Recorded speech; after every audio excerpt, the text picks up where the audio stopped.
Will the budget Porsche 911 Carrera start in 3, 2, 1? What's going on, guys? Welcome back to JR Boxster. Today we are revealing another cheap Porsche box. Wait a second. We are mixing it up today. It is not going to be another Boxster reveal. It is a Porsche 911 reveal.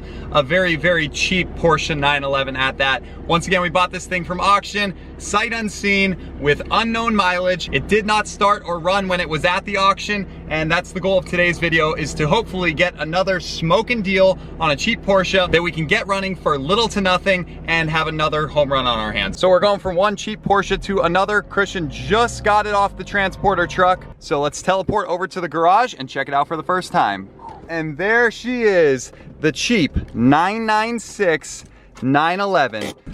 Oh boy, we have wanted a cheap 911 for so long. Of course, we have a couple of 911s now, the LS swapped and the 911 Turbo, but we don't have a 996. The most hated Porsche, the running egg headlights.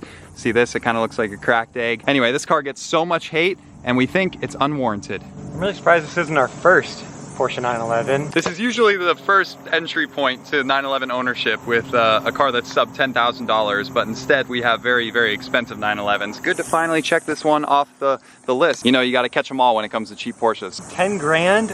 We paid almost 10 grand, not sub 5 grand for this thing? Yeah, the Boxsters are usually like teehee, 2,000 to 3,000 bucks. If they blow up, we don't really care, but this thing, it's a little bit more than 2,000 to 3,000 bucks. You're not gonna get a 911 for 2 or 3 grand. The final bid on this thing, just so we're on the same page and so you guys can live through this video real time like you're in our shoes, we paid 8,200 bucks for this car. At least that was the final bid plus some fees, a little over 9,000 bucks out the door, as you see it here. Yeah, at first glance, I'm a little worried. If this thing has a blown engine, we're screwed. That's 9,000 bucks down the drain, and I didn't consult you on this one. This thing looks too good to be true, otherwise must be something catastrophic. I am a little worried. It looks too good. You know, I like to see them with a little bit of damage or some obvious issues, because sometimes when they're too nice like this, it begs the question, why would somebody donate this to charity if it's a 911 worth an easy 20-25 grand? And yes, it has the 6-speed manual. Something about a flat 6 Porsche with a 6-speed manual is tough to beat. So this is a pretty awesome spec. Okay, the interior, I was wondering, Christian, I thought it was black in the pictures, and then I thought it was gray, and then I thought it was blue. I wasn't sure what it was. It's a dark blue. Two-tone. No way that's factory. Is this factory, guys? A two-tone blue steering wheel?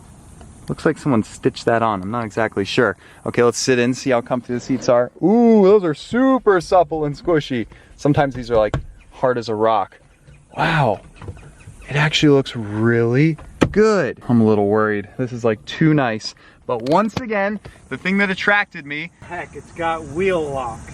Oh, shoot, it's got wheel locks. Darn it. See, the thing Christian's doing right now, if you've somehow lived under a rock the past 2 years and you haven't seen our channel before, we have a knack for buying these non-running Porsches and getting to the battery to start them up. That's right, getting to the battery. A lot of times at these auctions, they don't spend the 30 minutes or the hour it takes to get to the emergency release cable to access the battery and to jumpstart it to know if it runs. They just label it as non-running and they sell for stupid cheap because people think they have a blown motor. We've done this about 5 times now, and I think almost every time it's worked out for us. Although we just bought one and it might have a blown engine. Our luck might have ran out. Stay tuned to the channel, be sure to subscribe. This one, same thing. They can't get to the battery, at least that's what we hope.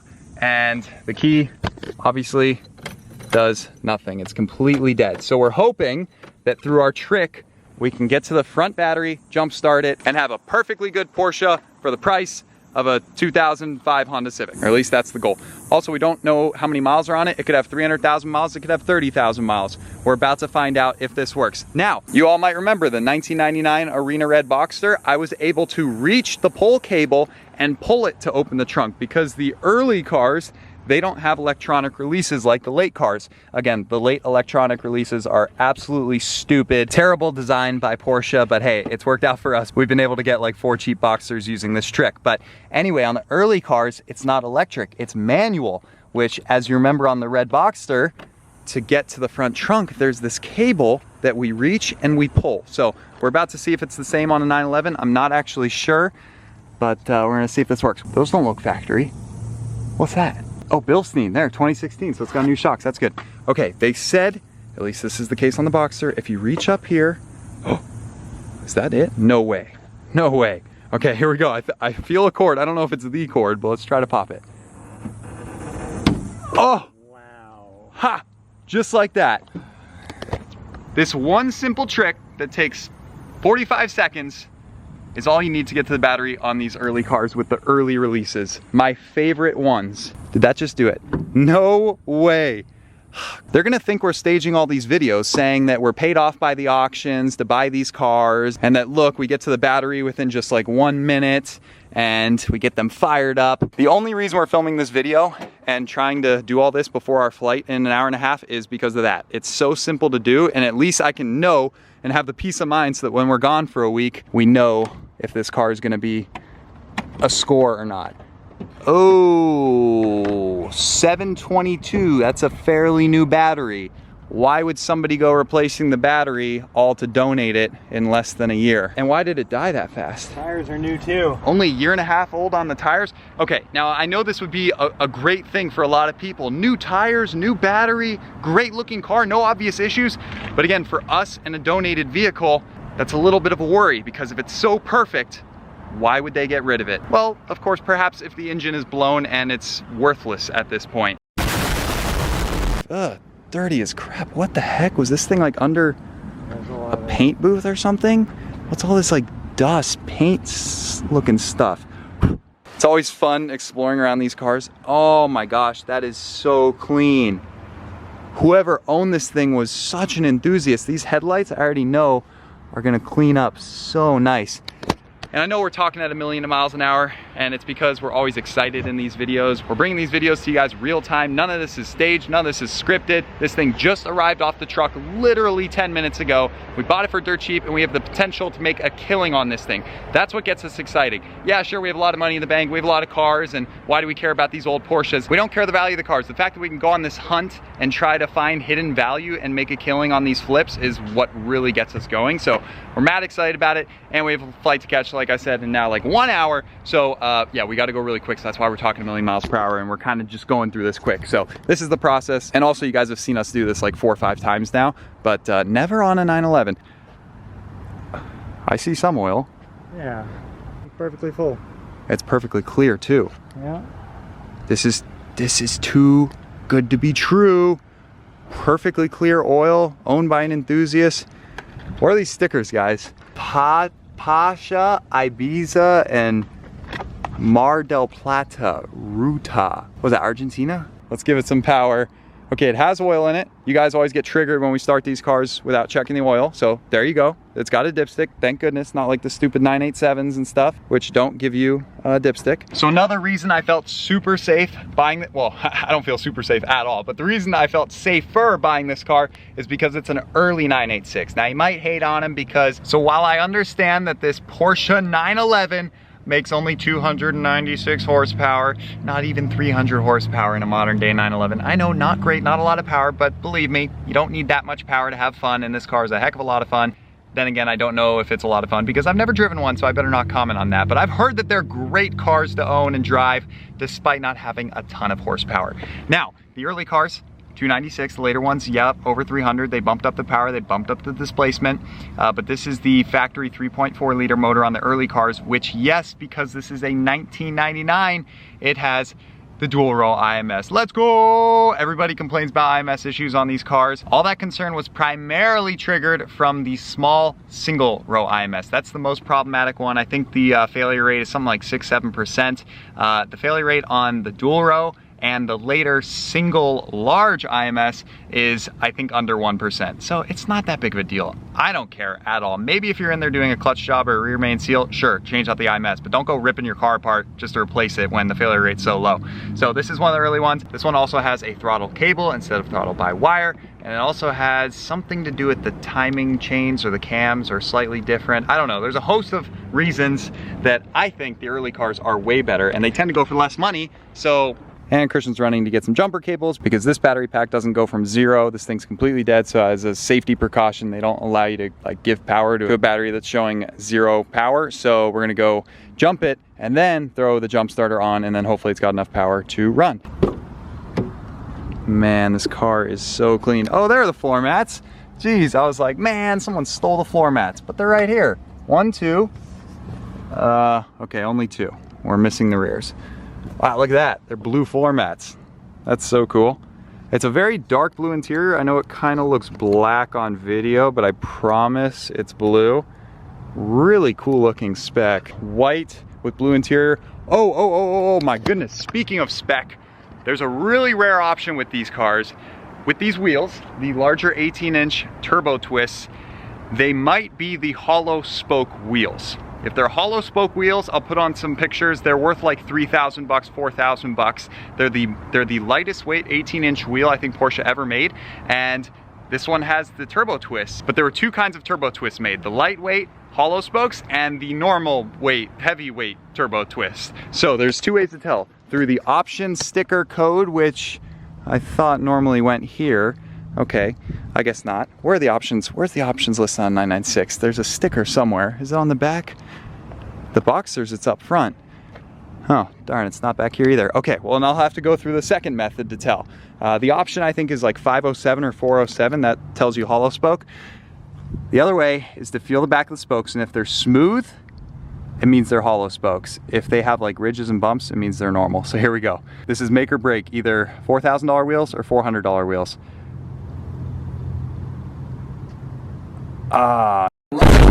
Yeah, see, my finger can go inside of it. Unless that is what we're looking for. I forgot how to tell. Let me Google it again. They're flat except for this little like ridge where your finger can go down. Okay, let me look. No, I found my answer and it's not what I want. The solid spoke 18-inch turbo twist wheels have these 2 little ridges, lines in them, and then the hollow spokes are completely flat on the back. That's what I was feeling back here. There's one ridge, and there's the other, meaning we have the common 18-inch solid turbo twist wheels. Dang it, I was really hoping they would be the hollow spokes so I could sell them for like $4 grand and then, you know, make half my money back on the car, but not today. All right, anyway, the spec besides that is spot on. We got the hardtop convertible. So yes, this is a convertible, but he got the factory hardtop roof, which is pretty rare. Whoa, homie's ripping. Dang, that's sick. Hawker 800, Mexico, XA registration. That's one of the jets on the list. If you haven't seen yet, we have a bunch of airplanes. That's on our YouTube channel, JR Aviation. I tell you, jets are a whole new world. You think these Porsches and all these luxury supercars are expensive? Not a chance. We just got our first maintenance bill back on our Cessna Citation 501. It's just for inspections. They literally did not replace anything, just mandatory inspections, like basic stuff, $11,600. Nothing even broke. It's just you have to do the inspections. And those are the small inspections. Phase 5 on a Cessna Citation 501 is like 60, 70, 80,000 bucks. And that's every 3 years you have to do it, whether it's broken or not. Crazy, right? So I'll never complain about supercar maintenance again when we've now been acclimated to jet maintenance. Okay, Kristen's back with the Auction X5. We're not gonna make videos on this one, but we pulled a Hoovie's garage and did a silver BMW Dream Team. We bought an E46, we bought this thing, and everybody says to not buy these and that they're terribly unreliable, but it's actually a really nice car. It was only 2,800 bucks, no lights on the dash. Runs just fine. Oh, well, that doesn't seem just fine.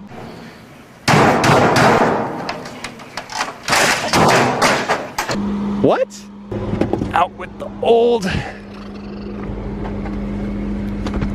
Oh, good Lord. H8 upgrade. This thing is fat. Okay, hook up that other terminal. Let's see how many miles we got. Here we go. We have life. Boom, 110,134 miles. That's not bad at all. That's just getting broken in for a dual row IMS flat 6. So check this out. Before buying the car, I bought the Carfax because of course I wanted to know how many miles are on the car. So the last entry right here, 8/24 of 22, it had 110,121 miles on it, and that's when it passed emissions. So do the math.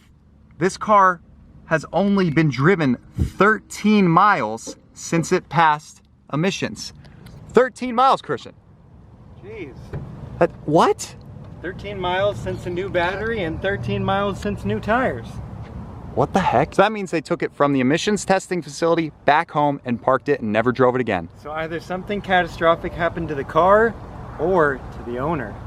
Oh yeah, you never know. If something happens with the owner, the car is the least of their concerns. If they go to the hospital or someone passes away, that's very common with donated vehicles. The kids or grandkids get the car through an inheritance and maybe they don't want the car, so they give it to a charity, and then the charity of course sells it to the high bidder at auction. So that's where we come in. So I actually like buying these charity cars because the money is directly going to a charity. So that's kind of cool. So every time we bid on one of these cars, even if we don't win them, we still bid up the bid and give thousands of more dollars to the charity organization. So kind of a nice win-win. We get a cool project car that we can maybe make some money on if we fix it up, and they get a bunch of money for the charity, and the owner gets rid of the car because oftentimes they just want it the heck gone and out of there. So that's how the system works, and we've done really well with them so far. A couple end up being flops, a couple are, you know, terrible maintenance nightmares or mechanically totaled cars, as Hoovies would say. You never know, it's a roll of the dice. But here we go. Are we really gonna go for a first startup here? This is hurry up, because we gotta catch our flight. Yeah, we do have the flight to catch. Let me move back the seat. Jeez. Oh yeah, it came off the transporter, and the transporter had his kid with him, and his kid did the steering while we pushed it into the parking spot here. Oh my gosh. Okay, we checked the oil. We did our due diligence. What about coolant? Yep, coolant level, perfectly pink and good level. Oh good.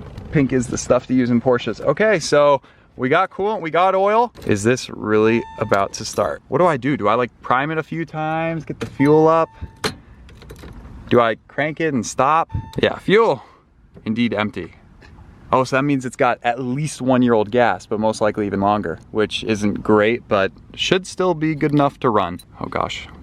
What if it blows up? You sure we shouldn't do anything else? Okay, I'm gonna crank it just a few times and then stop it so that we get some like oil flow in, because it probably hasn't started in a year. So let's do that right now. Okay, get some oil up there. I might go this time, let's see. Oh. Okay. Boy, that scared me for a second. It made kind of a, okay. Got a little oil burning off. Okay, it went away. The Boxster engine architecture is kind of common for a little puff of white smoke on startup, but as long as it goes away right away, not to worry. Obviously, we know what a bad air oil separator is like after the Cayman. Okay, no check engine lights. Are you kidding me? There is no way. There's no way we got this thing running within 15 minutes and we just paid 8,000 bucks for a car that's worth like 18 grand. You may even get tired of winning. I can't. Good oil pressure. Okay, good oil pressure. We can't make this stuff up. Golly.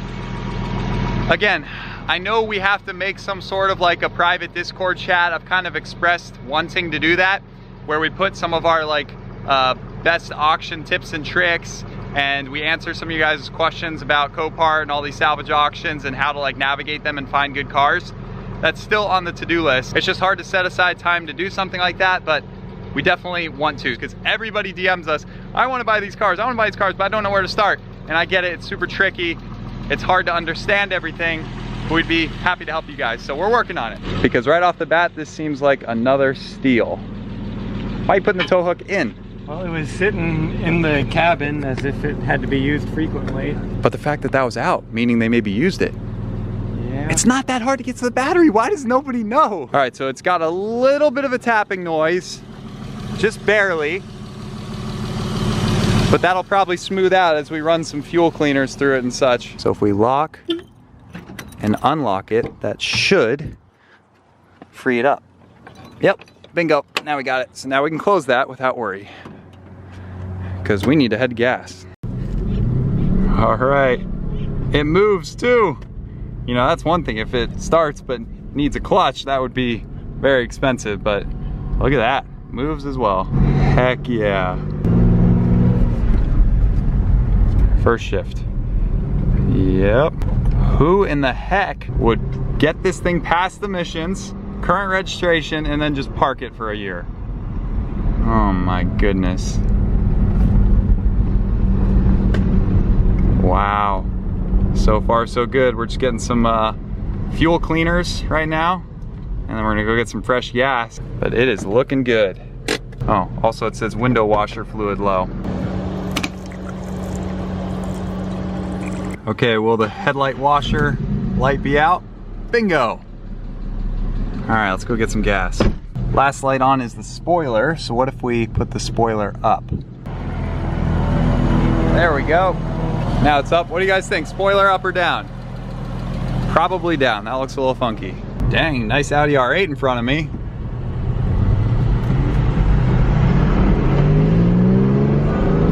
What do you guys think? Does this car have an exhaust on it? Sounds kind of nice.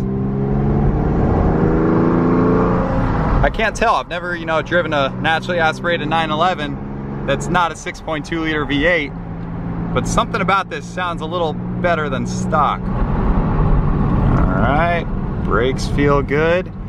Man, I can't believe it. And sure enough, once we got going fast enough, the spoiler light came off as well. Stupid me, I forgot the fillers up front. I parked all the way up like I normally do.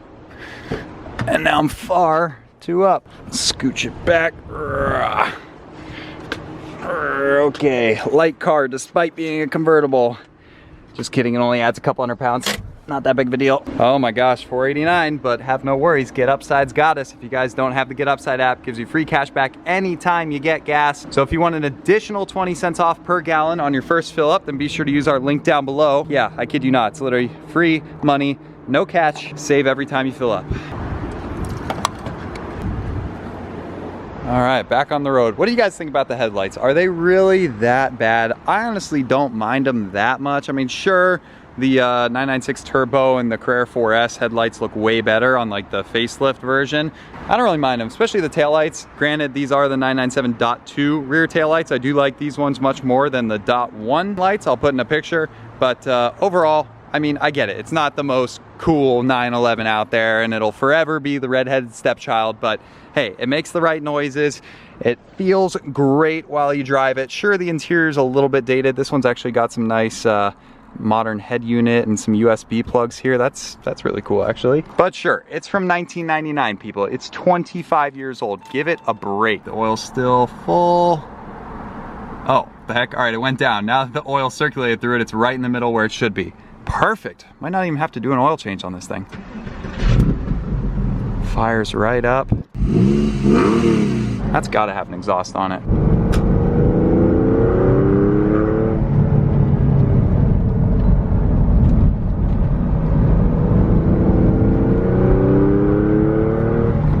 Oh my gosh, I can't believe it.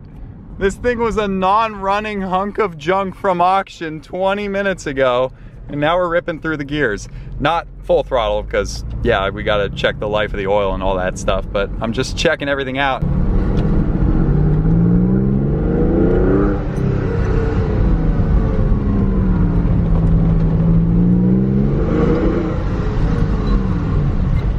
Yeah, pretty nice, huh? Yeah. All the lights went out on the dash. Okay, we can put these floor mats in now. Hit us up if you guys want to buy this car. As you know, they're always for sale at the right price. Like I said, I think it's worth 17, 18,000 bucks, something like that. But actually now with how well it rides and everything, AC's nice, brand new tires, and some nice upgrades, this thing might be worth closer to 20, but hit our line if you want it.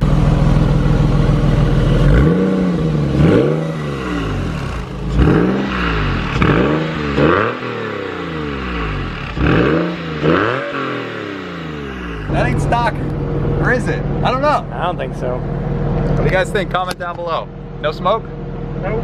Wow, runs like a top. Unreal, how can you get this lucky? Gotta pinch myself, this is real life, time and time again. But we follow strict rules. However, those strict rules are becoming more and more lenient because we're hitting so many home runs. We're kind of just like breaking our own rules a little bit. However, there is a method to the madness, and that's why we stay winning. I don't like losing money on cars. That's why we won't ever buy something just for like the sake of content and funniness. We'll at least try not to. If it happens, it happens, but ideally we like winning and making money. And there you have it. I can't believe it. It's basically a one and done. This is like never happened. There's usually always been at least 2, 3, 4 videos as part of the YouTube series for the car, but this one I think doesn't need anything. So there you guys go, another new car reveal. Comment down below on the exhaust, comment down below, would you have rolled the dice at 9,000 bucks out the door with fees on this car, or was that too risky? Obviously hindsight's 20/20 now. I think we just hit another home run, but time will tell. we'll see. I don't know if there'll be a part 2 video on it. Should we make it louder? Should we, I mean, we're gonna detail it and stuff, but you guys have seen us do that 1,000 times, so no need to do that. So that might be the end of the 996. We'll see if we keep it, sell it, or if we build a whole like Porsche dream team of cheap Boxsters. So anyway, there you guys have it. Subscribe so you don't miss future videos like this. I can never ever find the right words, and there's no way this is real life. There's no telling you're the right girl, so I can only say that it feels right. It feels right. It feels right. Yeah, I can only say that it feels right. It feels right. It feels right. Yeah, I can only say that it feels right.